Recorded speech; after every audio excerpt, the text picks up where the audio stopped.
오늘 입술의 주어를 새롭게 하라라는 제목으로 하나님 말씀 증거하겠습니다. 백석대학교 모 교수님의 간증인데요. 유학을 가는데 돈이 없었답니다.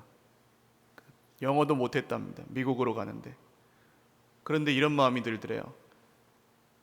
아버지 나라에 공부하러 가는데 뭐 꿀릴 거 있나. 그래서 비자만 받고 그냥 갔답니다.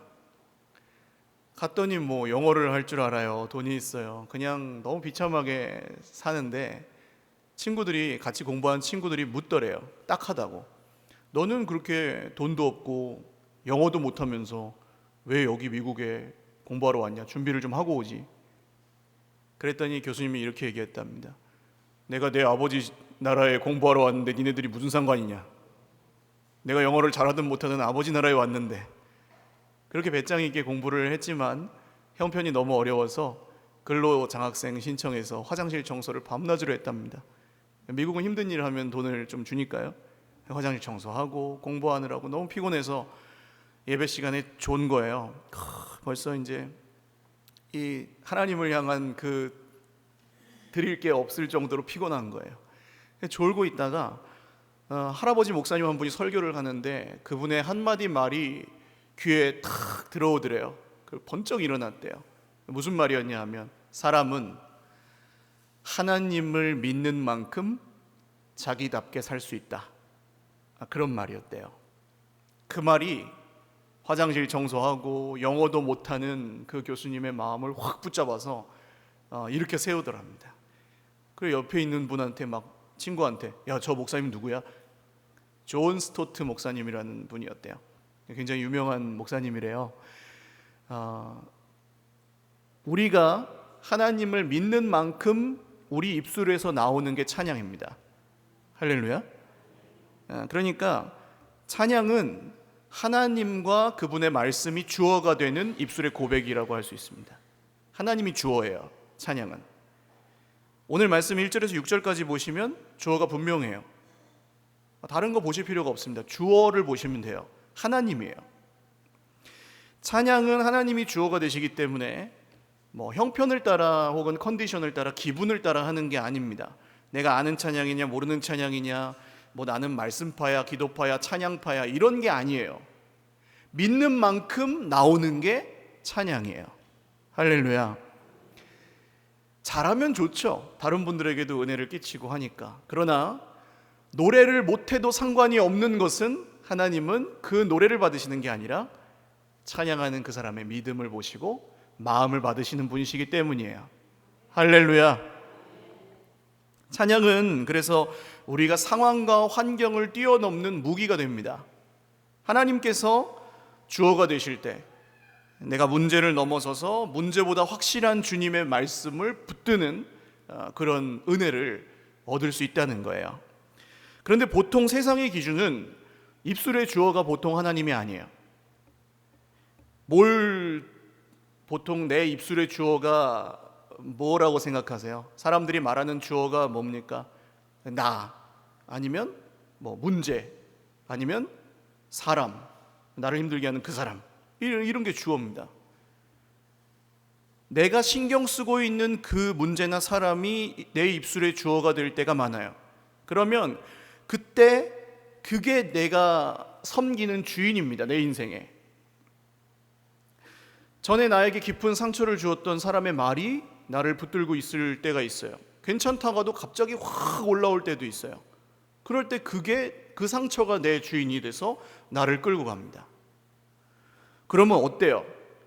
어떨까요? 사람이 그럴 때 객관식으로 드려야 되죠. 1번 기쁘다, 2번 힘들다. 힘들어요. 그냥 그 문제만으로도 힘든데 그걸 붙들고 있느라고 더 힘들어요. 그렇죠? 아니 그 사람 때문에만도 힘든데 그 사람하고 같이 있지 않은데도 그 사람 생각을 하고 그 사람 욕을 하면서 힘들어해요. 상식적으로 생각해도 뭐 사람 때문에 힘든 건 보통 그렇습니다. 그 사람을 버릴 수 있으면 안 힘들어요. 예? 안 만나면 되니까.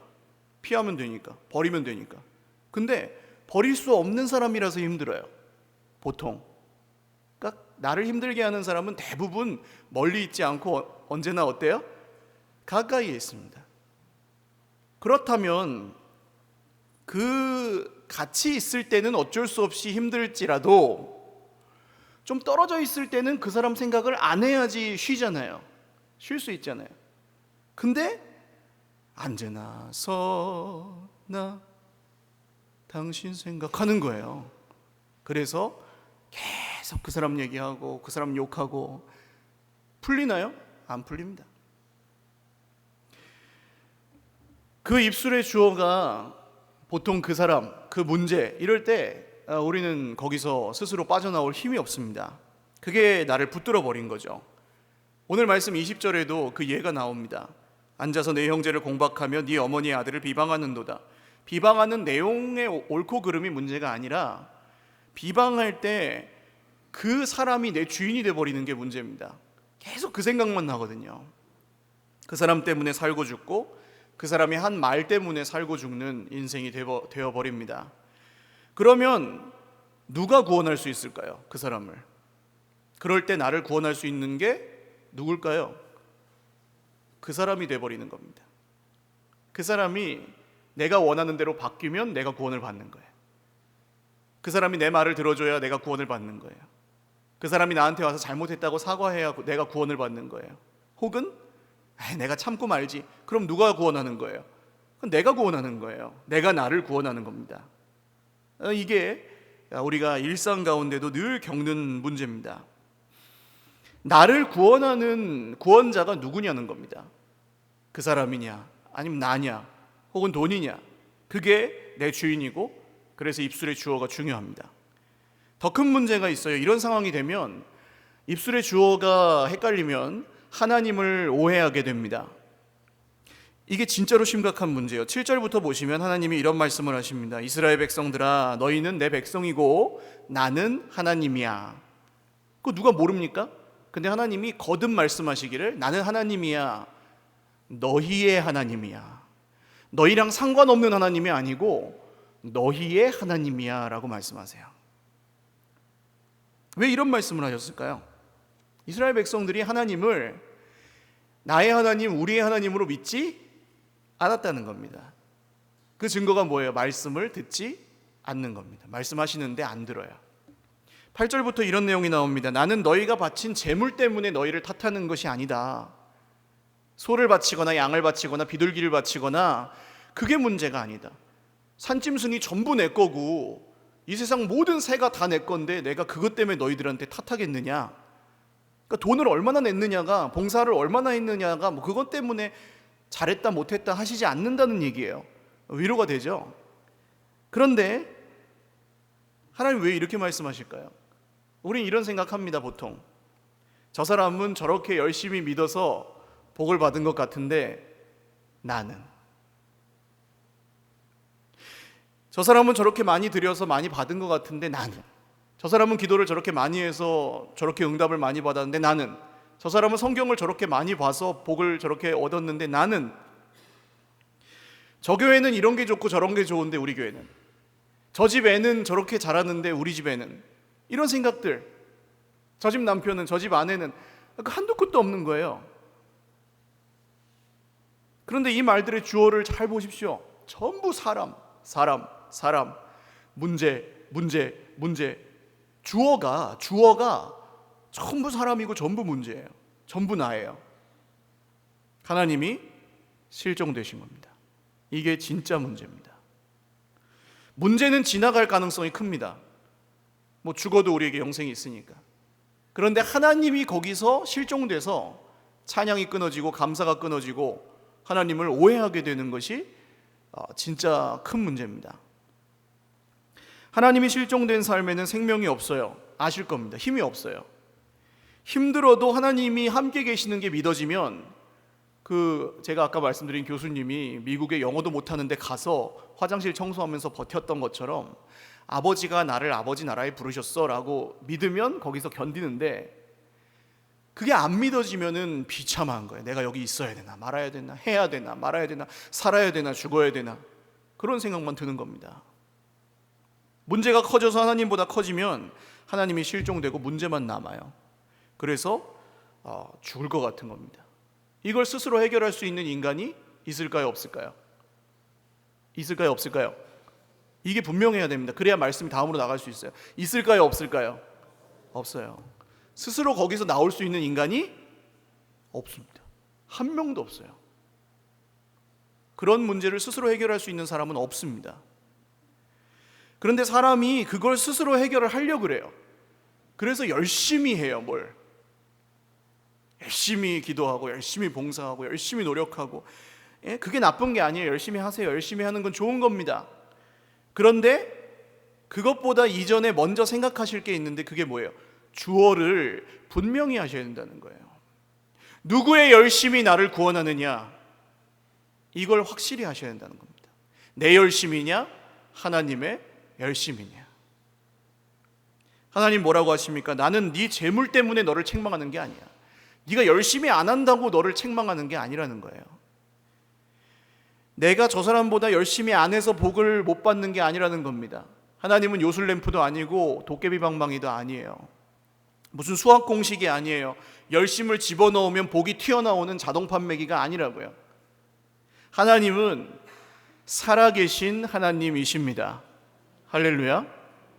그리고 우리와 함께 하시는 하나님이십니다.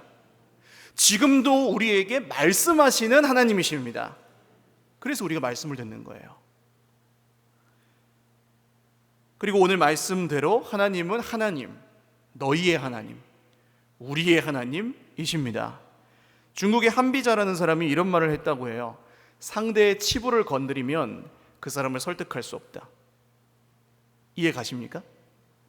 부부간의 다툼이 벌어졌을 때 남편이 아내에게, 아내가 남편에게 당신은 그게 문제야 이렇게 시작하면은 그렇게 바뀔까요? 안 바뀔까요? 절대 안 바뀝니다. 이를 악물고 안 바꿀 수도 있습니다. 왜요? 공격을 당했거든요.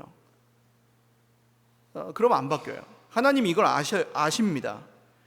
그래서 우리가 하나님이 너 왜 이걸 못했어? 너 왜 기도를 안 해? 너 예배를 이거밖에 못 드려? 헌금을 이거밖에 안 해? 이런 식으로 하면 안 바뀐다는 걸 아세요, 하나님은.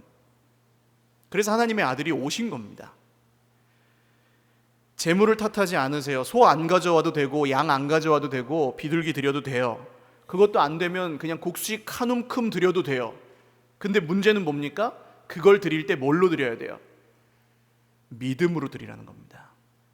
할렐루야. 정직하게. 자, 여기서 끝이 아닙니다. 하나님을 오해하기 시작하면 더 큰 문제가 생기는데 소통이 불가능해집니다. 말씀이 안 들리는 거죠. 말씀이 안 들리는 게 아니라 말씀을 안 듣는 겁니다. 거절하는 겁니다. 16절 보세요. 악인에게 하나님이 뭐라고 하십니까? 네가 어찌하여 내 율례를 전하며 내 언약을 내 입에 두느냐. 율례를 전하고 언약을 내 입에 두는 건 잘하는 거예요, 못하는 거예요?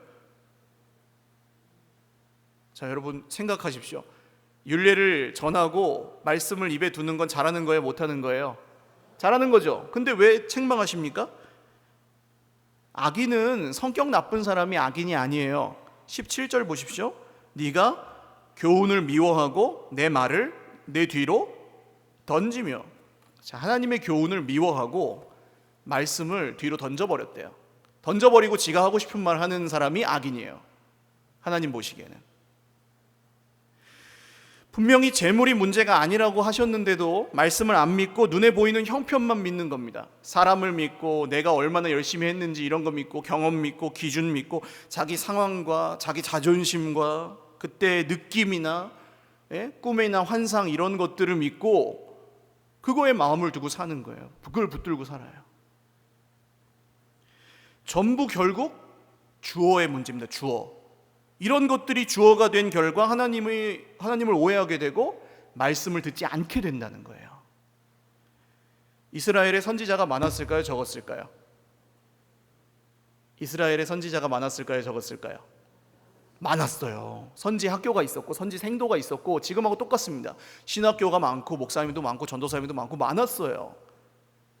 그런데 참 선지자는 별로 없었습니다. 왜 그랬을까요? 이스라엘이 하나님의 나라인데 참 선지자가 왜 별로 없었을까요? 지난번에 말씀드렸어요. 제가 사람들이 원하는 말을 해야 살아남는 세상이기 때문이에요. 보통 세상은 답이 정해져 있습니다. 답을 정해놓고 묻는다 그랬죠? 왕이 전쟁에 나갈 때 쫙 군대를 거느리고 칼을 쫙 이제 싹 이렇게 그 수건 같은 걸로 칼을 이렇게 닦아요. 쫙 닦으면서 선지자여, 이번에 전쟁에 나가면 이기겠소 지겠소 하나님의 뜻을 말해 주시오. 딱 칼 닦으면서. 그럼 선지자가 거기서 간 크게 왕이시여 하나님께 불순종하셔가지고 이번에 나가시면 죽습니다.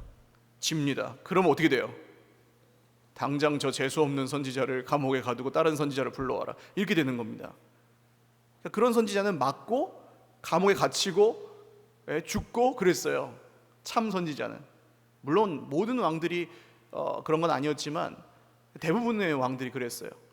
그러니까 거짓 선지자, 왕이시여 무조건 이길 겁니다. 무조건 잘 될 겁니다. 무조건 하나님이 도와주실 겁니다. 하나님은 당신 편입니다. 이렇게 말하는 선지자만 살아남았어요.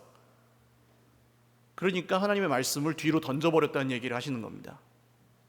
하나님의 뜻이 문제가 아니라 사람이 듣기 좋아하는 걸 얘기해 줬다는 거예요. 그러니까 말씀을 붙들고 사는 삶은 세상에서 잘 되는 삶은 아닐 수도 있다는 겁니다. 이해가 가시죠? 그럼 뭐하러 믿나? 이게 하나님의 백성들이 겪는 문제인 거예요. 고민인 거예요. 16절처럼 뭘 전하긴 전하는데 17절 정작 하나님의 말씀이 아니에요. 삶의 열매가 18절에 드러납니다. 도둑을 만나면 도둑과 친구가 되고 가늠한 자를 만나면 동료가 돼요. 그러니까 말하는 거랑 사는 거랑 전혀 달라지는 거예요. 말씀을 기준으로 삼지 않고 하나님이 주어가 아니니까 그냥 이리 휩쓸렸다가 저리 휩쓸렸다가 하면서 고통스럽게 사는 겁니다. 입을 악에게 내어주고 혀로 거짓을 꾸미며 남의 험담을 하면서 이 하나님을 향한 오해가 점점 더 깊어지는 악순환 속에 살아갑니다. 21절 한번 읽어볼까요? 같이 시작. 내가 이 일을 행하여도 내가 잠잠하였더니 네가 나를 너와 같은 줄로 생각하였도다. 그러나 내가 너를 책망하여 내 죄를 내 눈앞에 낱낱이 드러내리라 하시는도다. 무슨 얘기입니까? 너희가 그렇게 해도 내가 너희에게 벌을 안 주니까 너희가 나를 만만히 여기는구나. 니네랑 똑같은 줄 아는구나. 나를 오해하는구나. 내가 너희랑 똑같냐? 하나님이 그렇게 물으시는 거예요. 천둥벼락이 내리고 막 그냥 죽고 그러면은 조심할 텐데 벌을 안 준다고 똑같이 여기느냐라고 말씀하는 겁니다. 무슨 요약하면 너희는 나를 오해하는 정도가 아니라 무시하는구나. 안 들으니까요. 말씀하시는데도. 22절도 읽어보겠습니다. 시작. 하나님을 잊어버린 너희여 이제 이를 생각하라. 그렇지 아니하면 내가 너희를 찢으리니 건질 자 없으리라. 하나님을 잊어버렸대요. 하나님 없다. 없는 거예요. 내 인생에. 무섭죠. 주어가 중요합니다. 하나님이 주어가 아닐 때 하나님 잊어버리는 거예요. 건질 자 없으리라. 보통 그런데 이런 상황일 때 사람이 자기 스스로 몰라요. 내가 그런 상태라는 걸. 저도 그런 경험이 많습니다. 문제만 얘기하고 있고 사람만 원망하고 있고 뭐 그것 때문에 안 돼. 내가 이래서 안 돼. 뭐 그러고 있는데 하나님 잃어버렸어요. 근데 몰라요, 내가. 문제 사람 하고 떠들고 다니는데 하나님을 무시하고 있다는 걸 내가 몰라요. 동성애 같은 문제도 그렇습니다. 동성애는 하나님께서 기뻐하지 않으세요. 100번 양보해도 뭐 존중해주고 뭐 다 좋은데 하나님 기뻐하시진 않아요. 그걸 하나님 질서에 어긋나요. 당연한 얘기입니다. 그런데 동성애자들을 때려잡고 싶은 마음이 너무 강하신 분들은 이렇게 얘기해요. 동성애 때문에 교회가 망할 것입니다. 동성애 때문에 교회는 문을 닫게 될 것입니다. 이렇게 얘기해요. 누가 하나님입니까? 이건 예를 드는 거예요. 동성애 얘기를 하자는 게 아니라 예를 드는 거예요. 입술의 주어를 잘 보십시오. 하나님이 세우신 교회를 동성애가 문을 닫게 할 수 있습니까? 그렇지 않아요. 숨어서라도 합니다. 아무리 위협해도. 진짜 믿는 사람들은 목숨 걸고 해요. 기독교 역사상 동성애가 없었던 시대는 없지만 지금까지도 동성애 때문에 문 닫지 않았어요. 누가 하나님이냐는 겁니다. 동성애는 그냥 경계해야 될 죄지 교회 문을 닫게 만들 수 있는 하나님이 아니라는 거예요. 주어가 중요합니다. 동성애가 하나님이냐, 하나님이 하나님이냐? 돈이 하나님이냐, 하나님이 하나님이냐? 그 사람이 하나님이냐, 하나님이 하나님이냐? 내가 하나님이냐, 하나님이 하나님이냐? 할렐루야. 주어가 중요합니다. 제 지난주에 새벽에 기도하는데 저의 마음을 후벼 파고 들어온 말씀이 한 구절이 있었어요. 전혀 생각지도 않고 이 말씀을 보던 중도 아니었는데 확 그냥 제 마음을 사로잡은 말씀이 있어요. 그게 15절입니다. 15절 말씀 한번 천천히 같이 읽어볼까요? 시작. 환난 날에 나를 부르라. 내가 너를 건지리니 네가 나를 영화롭게 하리로다.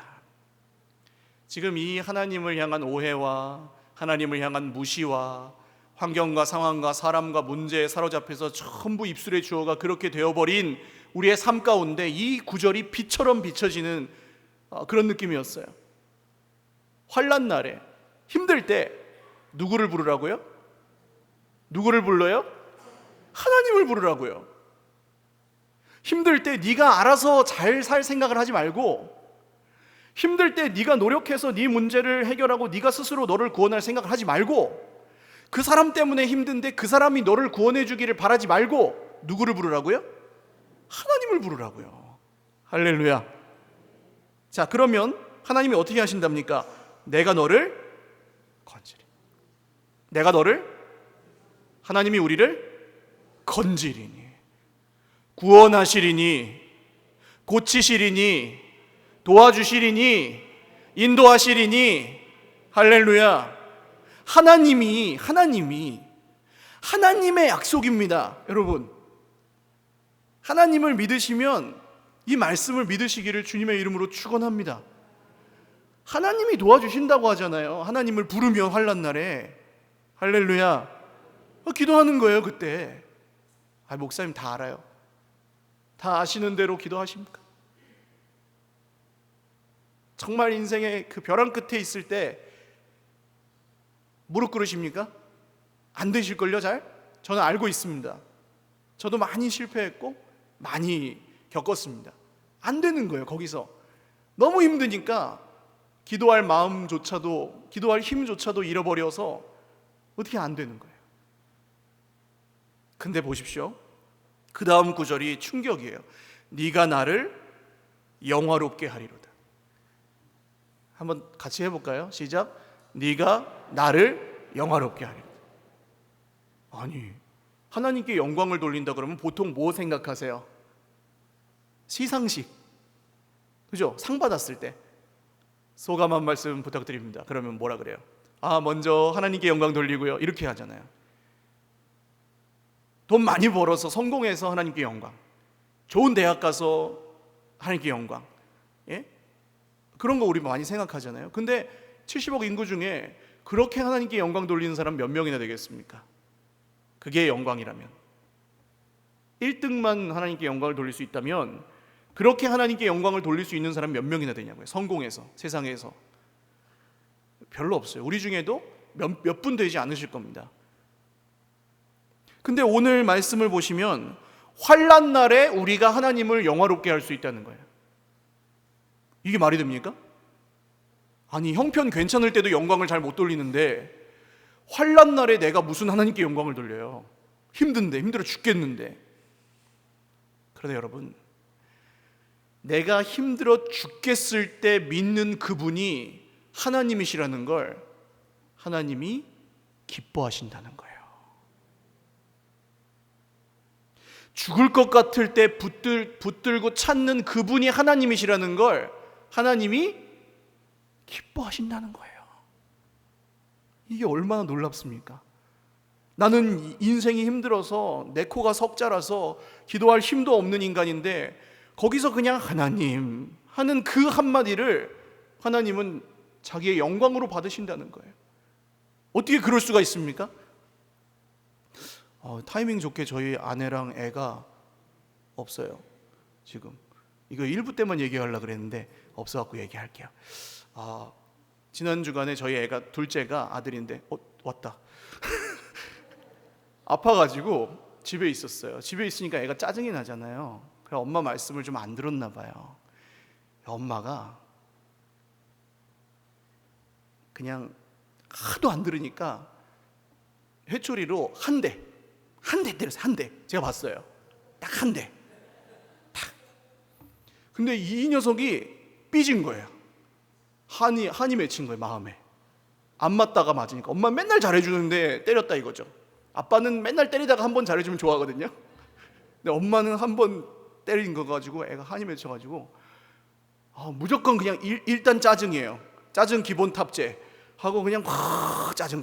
금요일도 금요 성령 집회 때 엄마가 반주하느라고 뒤에다가 눕혀놨어요. 할머니가 같이 있었고 엄마가 끝까지 안고 있었는데 거의 잠들었어요. 근데 애가 집에 올라오더니 엄마가 날 버려놓고 갔어. 엄마가 날 혼자 두고 갔어. 그리고 제가 옆에 누웠어요. 그 아빠는 좋아? 그러면 아빠는 좋대. 안 때려서. 며칠 전에 한 건데 기억하고 있더라고요. 아빠는 이렇게 눕고 아기는 그 옆에 이제 누워 있는데 엄마가 기도하고 올라왔어요. 늦게. 엄마가 와서 현민아 했더니 이러는 거예요. 엄마 자리는 없어. 엄마 자리 없대. 엄마 자리 없대요. 와, 이제 한 2개월? 자기 얘기 한 줄 아나 모르겠어요. 저 뒤에 있는데 지금. 그 애가 그런 얘기를 하더라고요. 그래가지고 엄마가 그래 엄마가 잘못했지. 엄마가 널 때린 게 잘못이다. 미안하다. 하고 자학을 하니까 그랬더니 애가 이렇게 보더니 아마 속으로 이렇게 생각했나 봐요. 그래 네가 그렇게 회개를 하면 내가 널 받아주마. 그래 좀 풀렸어요 지금은. 근데 엄마한테 삐졌을 때는 엄마한테 도와달라고 하지 않아요. 신발을 엄마가 신겨주면 싫어 아빠가 해줘. 밥을 먹여주면 싫어 아빠가 해줘. 기저귀를 갈아주면 싫어 아빠가 해줘. 엄마한테 도움을 구하지 않아요. 엄마를 엄마로 인정하지 않아요. 삐져서. 여러분 하나님이 다르실 것 같으세요? 우리가 자녀고 하나님이 아버지이시면 하나님은 우리가 하나님께 도와달라고 하는 것을 기뻐하시는 줄 믿습니다. 그게 하나님을 인정해 드리는 거예요. 하나님에게 구원해달라고 하는 걸 기뻐하시는 줄 믿습니다. 하나님이 아빠 좀 도와주세요 이걸 좋아하신다니까요. 아빠 괜찮아요. 뭐 제가 제 힘으로 살게요. 이거를 별로 안 좋아하세요. 아버지는. 할렐루야. 그러니까 환난 날에 우리가 하나님을 부르면 하나님은 우리를 통해 영광을 받으십니다. 우리의 형편이 좋아져서 영광 돌릴 것이 아니라 환난 날에 하나님을 부르면 하나님이 영광을 받으십니다. 우리를 구원하세요. 제가 지난주에 시를 하나 썼습니다. 읽어드릴게요. 제목 거기 있어도 된다. 박병기. 거기 있어도 된다. 너 거기 있어도 괜찮다. 꽃을 보면서 썼거든요. 피어보지도 못하고 시들었을지라도 거기 있어도 된다. 너 거기 있어도 괜찮다. 네 옆에 핀 꽃만큼 예쁘지 않아도 거기 있어도 된다. 너 거기 있어도 괜찮다. 어정쩡한 곳에 어중간하게 피어 있을지라도 거기 있어도 된다. 너 거기 있어도 괜찮다. 이 시를 왜 썼냐면 이를 제가 어떤 큐티 잡지, 두란노에서 만든 큐티 잡지에다 글 쓰는 일을 제가 한 1년 정도 넘게 하고 있습니다. 설교를 쓰는데요, 한 보름치를 써야 돼요, 한 달에. 근데 지난주 본문이 제가 10월 달 걸 썼는데 레위기인 거예요. 레위기 성경 아세요? 읽어보셨어요? 쉬운가요? 어려운가요? 아니, 어려운 게 아니라 지루해요. 근데 이걸 설교를 쓰려니까 잘 써진다 안 써진다. 네, 대답을 잘 하십시오. 잘 써질까요 안 써질까요? 잘 안 써지더라고요.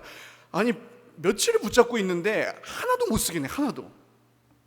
아니 그냥 쓸 수는 있죠. 그냥 이렇게 적당히 뭐 붙여갖고 쓸 수 있는데 그게 아니잖아요. 하나님 주신 말씀이어야 되잖아요. 안 써지는 거예요. 진짜 위기를 만났어요. 레위기 통해서. 그래서 비참하게 막 고달프게 하나님 저는 왜 못 쓸까요? 레위기 설교를. 그러고 있었는데 마감날이 됐습니다. 마감날에는 그 글을 쓰는 사람들이 하는 얘기가 있어요. 글은 세 가지만 있으면 쓸 수 있대요. 뭔지 아십니까? 하나는 독자, 읽어주는 사람이 있으면 쓸 수 있고, 두 번째 원고료, 돈을 주면 쓸 수 있대요. 그 마지막 마감이 있으면 무조건 쓸 수 있다. 마감이 있으니까 써야 되잖아요. 그래서 그 보름치가 하루에 나왔습니다.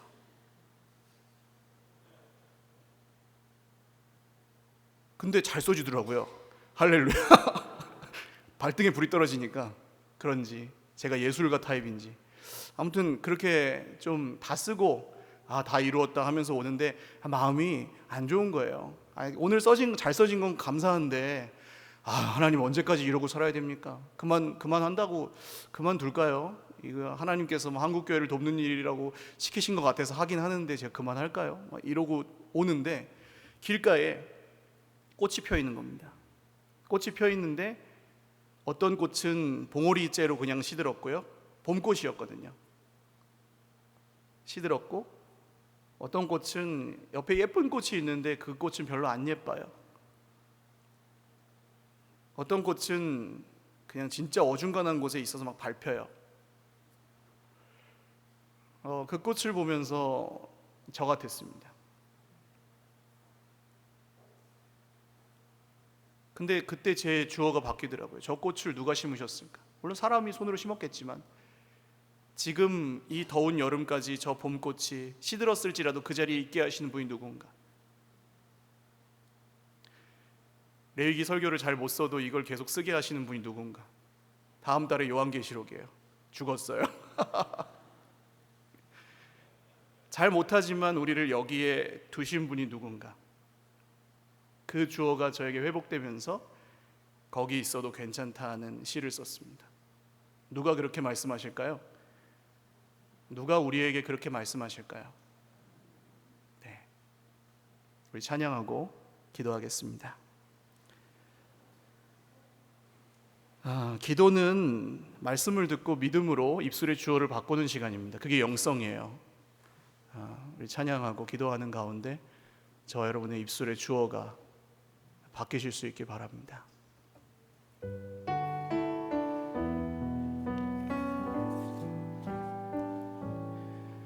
고달픈 삶의 은혜도 무뎌지고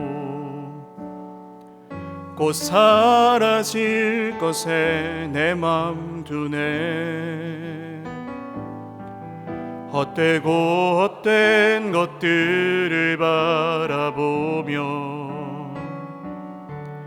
그 은혜를 놓치며 살았네. 주어진 삶을 묵묵히 살아가며 날 붙드신 주 예수를 보내. 사망 가운데 놓여진 나의 삶을 날 건지신 그 이름 예수. 나의 한숨을 바꾸셨네. 나의 한숨을 바꾸셨네. 주를 향한 노래로, 소망의 노래로 나의 눈물을 거두신 주 예수 이름 안에 살게 하소서. 고달픈 삶의 은혜도 지워지고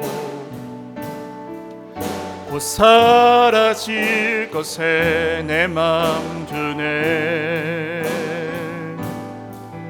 헛되고 헛된 것들을 바라보며 그 은혜를 놓치며 살았네. 주어진 삶을 묵묵히 살아가며 날 붙드신 주 예수를 보내. 사망 가운데 놓여진 나의 삶을 날 건지신 그 이름 예수. 아멘. 나의 한숨을 바꾸셨습니다. 나의 한숨을 바꾸셨네. 주를 향한 노래로, 소망의 노래로 나의 눈물을 거두신 주 예수 이름 안에 살게 하소서. 나의 한숨을 바꾸셨네. 아멘. 나의 한숨을 바꾸셨네. 주를 향한 노래로, 소망의 노래로 나의 눈물을 거두신 주 예수 이름 안에 살게 하소서. 기도하겠습니다. 오늘 믿음으로 찬양으로 고백하십시오. 하나님, 제가 두렵지만 돈이 하나님의 아님을 선포합니다. 하나님, 제가 힘들지만 그 사람이 하나님의 아님을 선포합니다. 하나님, 제가 힘들지만 제가 하나님의 아님을 선포합니다. 하나님이 하나님이십니다. 하나님이 하나님이십니다. 환난 날에 나를 부르라. 내가 너를 건지리니 네가 나를 영화롭게 하리라고 말씀하시는 하나님이 하나님이십니다. 내가 이룬 것이 없어도, 내가 잘한 것이 없어도, 내가 지금 그렇게 형편이 괜찮지 않아도 이 사실 변하지 않습니다. 하나님이 하나님이십니다. 주님, 이 믿음으로 살게 하여 주시옵소서. 이 믿음으로 나를 건져 주시옵소서. 내가 하나님을 영화롭게 하게 하여 주시옵소서. 기도하겠습니다. 하나님 아버지, 오늘 환난 날에 하나님을 부르짖는, 하나님의 이름을 부르는 주의 백성들을 응원하고 격려하고 위로하며 말씀을 전합니다. 길가에 피어있는 꽃도 하나님이 거기 있게 하셔서 있습니다. 하물며 사람이리요, 공중의 참새 한 마리도 하나님의 뜻이 아니면 떨어지지 않습니다. 하물며 너희일지냐? 주님 말씀하십니다. 오늘 인생의 심각한 어려움과 고난 중에 있는 지체들 축복합니다. 하나님, 광야에서 한숨을 눈물로, 한숨과 눈물을 양식으로 마시고 먹는 우리의 지체들을 축복하며 기도합니다. 하나님, 오늘 정말 어찌할 수 없는 문제로 하나님을 잃어버리고 하나님을 오해하고 하나님을 무시하는 데까지 나아가 힘을 잃고 쓰러져 있는 지체들을 축복하며 기도합니다. 하나님 도와주십시오. 하나님 건져주십시오. 하나님 우리를 통하여 영광 받아주시고, 하나님 우리를 통하여 하나님이 영화롭게 되시며, 하나님이 살아계심을 우리를 통해 드러내시며, 돈이 하나님이 아니고 사람이 하나님이 아니고 내가 하나님이 아님을 선포하며 일 때에 하나님이 하나님이 되셔서 우리를 구원하여 주시옵소서.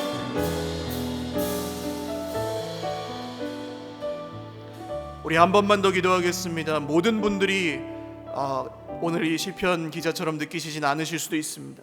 모든 분들이 다 그렇게 죽을 만큼 힘들지는 않으실 거예요.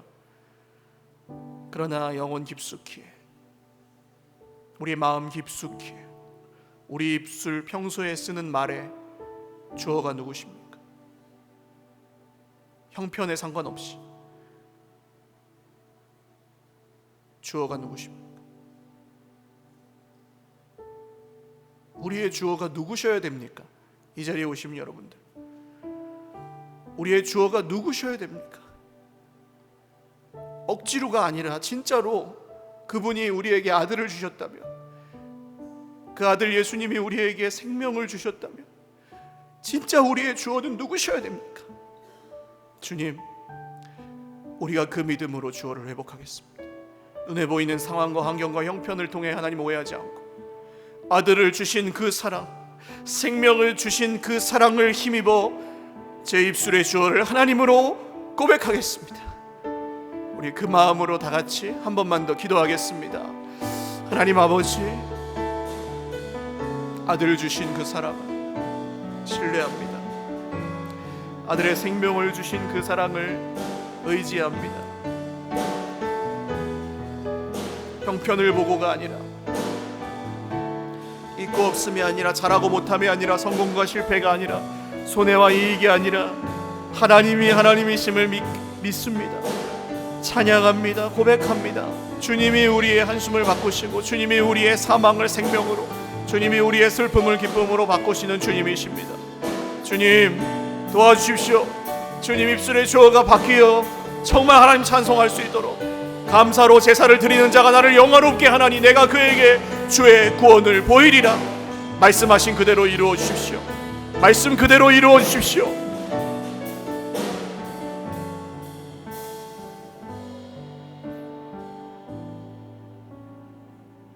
살아계신 하나님, 저희들 참으로 한 사람 한 사람의 인생은 보잘것없고 풍랑에 흔들리는 돛담배 같지만 우리 주님 살아계십니다. 우리와 함께 하십니다. 말씀대로 아들을 주셨고 십자가에 주신 그 사랑이 지금까지 흘러 영원한 부활에 이르기까지 우리가 그 생명으로 살아갑니다.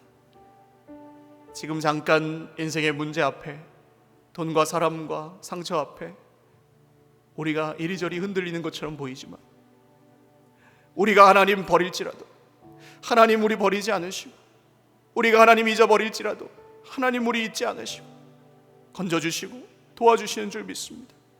환난 날에 나를 부르라. 내가 너를 건지려. 네가 나를 영화롭게 하리라. 주님, 오늘 우리의 이 환난 중에, 고난 중에 하나님을 영화롭게 하는 찬양과 감사의 고백이, 입술의 주어가 바뀐 그 고백이 드려지게 하여 주시옵소서. 감사로 제사를 드리는 자가 나를 영화롭게 하나니 그에게 내가 하나님의 구원을 보이리라. 우리가 보게 하여 주십시오. 기대합니다. 주님, 소망합니다. 우리가 보게 하여 주시옵소서. 하나님의 구원을 보게 하여 주시옵소서. 믿음의 눈으로 하나님을 보게 하시고 하나님의 말씀이 이루어지는 것을 보게 하여 주시옵소서. 하나님이 하나님의 백성들을 얼마나 도우시는지, 하나님이 하나님의 백성들을 얼마나 사랑하시는지 우리가 삶 가운데 보게 하여 주시옵소서. 감사하옵고 예수님의 이름으로 축복하며 기도 올리옵나이다. 아멘. 우리 하나님께 영광의 박수 올리겠습니다.